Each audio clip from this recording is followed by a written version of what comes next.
very pleased to be here. My thanks to Kebir, and to our hosts. And also thank you for being here. You're the folks, particularly our Saudi friends, who are going to be making important decisions about life children. And I've been very pleased to be here. It's amazing how problems you face, we face in the United States and problems around the world. So I think we're trying to solve common problems. Taxonomy, you're probably all familiar with it. And the action continuum goes from the acquisition of knowledge to the application of knowledge, relevance of learning to life and work. Here's the framework. In the lower quadrant, again, low rigor, low relevance, it's teachable. High relevance, low rigor, the kids' work.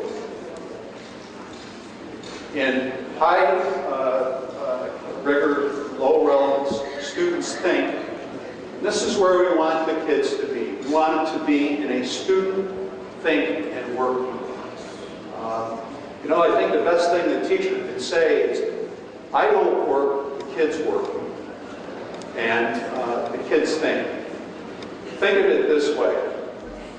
Down here in this lower quadrant, we talked about activities. As you move into C and B, we talked about projects.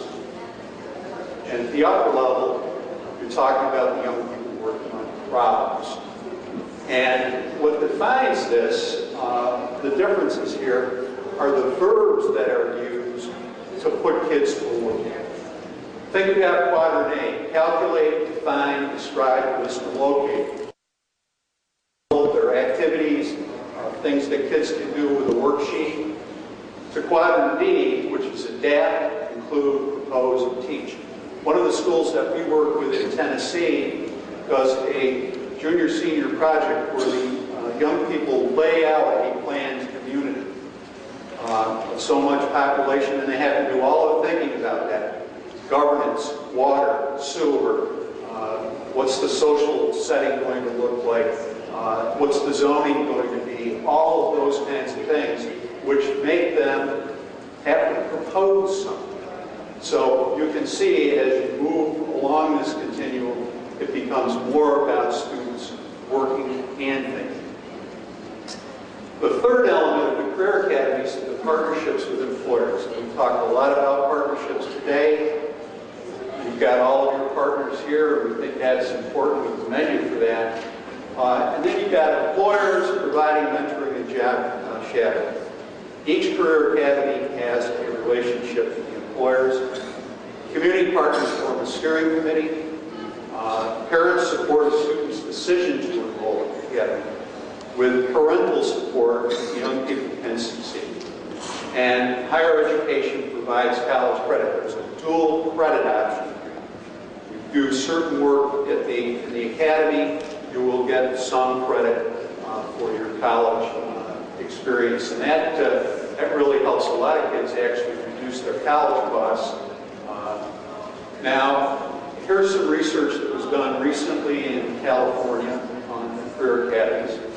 They do define a well-defined, supportive high school environment. They do bring those forward. They certainly expose kids to career awareness and work-based learning. And they are effective means of preventing dropouts, increasing school engagement, and helping students to graduate and find post-secondary success.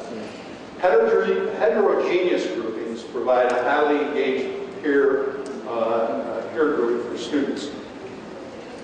It used to be it was just kids at risk. Now there's a balance of kids in the academies, and there's a peer group that gets formed that helps support the young people who are experiencing more difficult by having role models and those who have a little bit more skill. The academies complement their career curriculum and work-based learning activities with strong interpersonal and academic support. This is the relationships side, and support, guidance, and psychological service, counseling, whatever. one area here where some more work needs to be done is it has not been demonstrated that the performance on standardized tests have increased. But it has been demonstrated that kids complete school, graduate school, and go on to post-secondary education, and in fact have higher lifetime earnings than students in other types of programs. Here's a school in Texas that we work with. It's identified as one of our models. There's 6 career-themed academies. There are 700 students in the school. A lot of minority students, economically disadvantaged, and a really significant portion of students with disabilities, 22%. However, they have a 95% attendance rate and a 95% completion rate. That is uncharacteristic in the United States of a school that has that socioeconomic profile. Here are the 6 academies. They range from everything from information technology to health services, environmental technologies, hospitality and tourism. Remember, these are not necessarily preparing kids to go to a specific job, but to help them engage in a career path. At A.J. Moore, here are some things that we have learned. First of all, first impressions matter. When teachers and kids get involved, get moving along, that first impression, that first piece is important. Modeling behavior. 5 minutes? I'm going to make it. I'm going to make it. Modeling behavior is powerful. The academy model works. People make a difference. There's no question, and you know this. Quality of teacher, the qualities of individuals that you put in front of the young people, and their skills at engaging them and making their school experience meaningful is critical. Physical artifacts, student internships bring relevance to learning, and regularly revisiting the mission and the goals, and then a strong advisory committee. Every career academy has an advisory committee in the United States, and they rely heavily on it, and those committees are meaningful in the direction they give the academy, and technology enhances learning. Here's what we've learned. Here's what matters in career academies.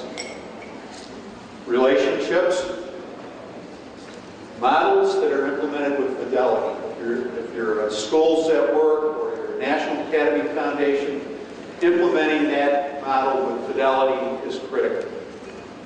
Teacher collaboration, without a doubt, is a key thing here and matters deeply. Rigor and relevance, which I shared with you earlier. The technology and having the technology available is important. That there's a balance between foundation learning, that's the stuff that we do in Quadrant A, in the rigor relevance framework, and their use in thinking and working, which is up in D. It's not that the A-level stuff is not important, it is. Those are tools that they need to work at those higher levels in Quadrant C and D and B. Students try out work skills in a meaningful way, and this to me is the most important. You have to have high-quality leadership. High-quality leadership is the defining piece in successful career academies and successful schooling, and we prefer to think about it as Quadrant B leadership. Are the teachers, are the principal focused on getting students to do that hard thinking and working? That's an expectation in Quadrant B. You have this in your package, and I would commend it to you. This is a response from a young woman who is in a child development academy in Modesto, California. We've also provided you with some resources where you can learn more about the career academies, and all of the websites are there as well.